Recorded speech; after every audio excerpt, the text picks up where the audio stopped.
धर्मराज युधिष्ठिर कहने लगे, हे भगवन, मैं आपको कोटि कोटि नमन करता हूं। आपने चैत्र मास के कृष्ण पक्ष की एकादशी अर्थात पापमोचनी एकादशी के बारे में विस्तार पूर्वक बतलाया। अब आप कृपा करके चैत्र शुक्ल एकादशी का क्या नाम है तथा उसकी विधि एवं महात्म्य क्या है। भगवान श्री कृष्ण ने कहा, हे धर्मराज, चैत्र मास के शुक्ल पक्ष की एकादशी को कामदा एकादशी के नाम से जाना जाता है। एक समय की बात है, यही प्रश्न राजा दिलीप ने गुरु वशिष्ठ जी से किया था और जो समाधान उन्होंने बतलाया वही मैं तुमसे कह रहा हूं। कामदा एकादशी व्रत कथा। प्राचीन काल में भोगीपुर नामक एक नगर था। वहां पर अनेक ऐश्वर्यों से युक्त पुंडरीक नाम का एक राजा राज्य करता था। भोगीपुर नगर में अनेक अप्सरा, किन्नर तथा गंधर्व वास करते थे। उनमें से एक जगह ललिता और ललित नाम के दो स्त्री पुरुष अत्यंत वैभवशाली घर में निवास करते थे। उन दोनों में अत्यंत स्नेह था, यहाँ तक कि अलग अलग हो जाने पर दोनों व्याकुल हो जाते थे। एक समय पुंडरीक की सभा में अन्य गंधर्वों सहित ललित भी गान कर रहा था।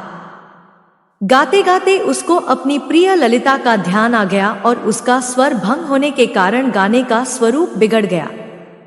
ललित के मन के भाव जानकर कारकोट नामक नाग ने पद भंग होने का कारण राजा से कह दिया। तब पुंडरीक ने क्रोधपूर्वक कहा कि तू मेरे सामने गाता हुआ अपनी स्त्री का स्मरण कर रहा है, अतः तू नरभक्षी दैत्य बनकर अपने कर्म का फल भोग। पुंडरीक के श्राप से ललित उसी क्षण महाकाय विशाल राक्षस हो गया। उसका मुख अत्यंत भयंकर, नेत्र सूर्य चंद्रमा की तरह प्रदीप तथा मुख से अग्नि निकलने लगी। उसकी नाक पर्वत की कंदरा के समान विशाल हो गई और गर्दन पर्वत के समान लगने लगी। सिर के बाल पर्वतों पर खड़े वृक्षों के समान लगने लगे तथा भुजाएं अत्यंत लंबी हो गई। कुल मिलाकर उसका शरीर 8 योजन के विस्तार में हो गया। इस प्रकार राक्षस होकर वह अनेक प्रकार के दुख भोगने लगा। जब उसकी प्रियतमा ललिता को यह वृत्तांत मालूम हुआ तो उसे अत्यंत खेद हुआ और वह अपने पति के उद्धार का यत्न सोचने लगी। वह राक्षस अनेक प्रकार के घोर दुख सहता हुआ घने वनों में रहने लगा। उसकी स्त्री उसके पीछे पीछे जाती और विलाप करती रहती। एक बार ललिता अपने पति के पीछे घूमती घूमती विंध्याचल पर्वत पर पहुंच गई, जहां पर शृंगी ऋषि का आश्रम था। ललिता शीघ्र ही शृंगी ऋषि के आश्रम में गई और वहां जाकर विनीत भाव से प्रार्थना करने लगी। उसे देखकर शृंगी ऋषि बोले, हे सुभगे, तुम कौन हो और यहां किस लिए आई हो? ललिता बोली, हे मुने, मेरा नाम ललिता है। मेरा पति राजा पुंडरीक के श्राप से विशालकाय राक्षस हो गया है। इसका मुझको महान दुख है। उसके उद्धार का कोई उपाय बतलाइए। शृंगी ऋषि बोले, हे गंधर्व कन्या, अब चैत्र शुक्ल एकादशी आने वाली है, जिसका नाम कामदा एकादशी है। इसका व्रत करने से मनुष्य के सब कार्य सिद्ध होते हैं। यदि तू कामदा एकादशी का व्रत कर उसके पुण्य का फल अपने पति को दे तो वह शीघ्र ही राक्षस योनि से मुक्त हो जाएगा और राजा का श्राप भी अवश्यमेव शांत हो जाएगा।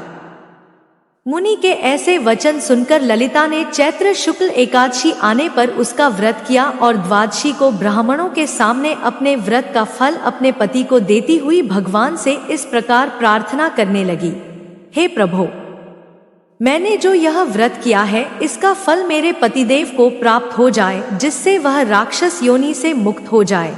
एकादशी का फल देते ही उसका पति राक्षस योनि से मुक्त होकर अपने पुराने स्वरूप को प्राप्त हुआ। फिर अनेक सुंदर वस्त्राभूषणों से युक्त होकर ललिता के साथ विहार करने लगा। उसके पश्चात वे दोनों विमान में बैठकर स्वर्गलोक को चले गए। वशिष्ठ मुनि कहने लगे, हे राजन, इस व्रत को विधिपूर्वक करने से समस्त पाप नाश हो जाते हैं तथा राक्षस आदि की योनि भी छूट जाती है। संसार में इसके बराबर कोई और दूसरा व्रत नहीं है। इसकी कथा पढ़ने या सुनने से वाजपेयी यज्ञ का फल प्राप्त होता है। जय श्री हरि विष्णु।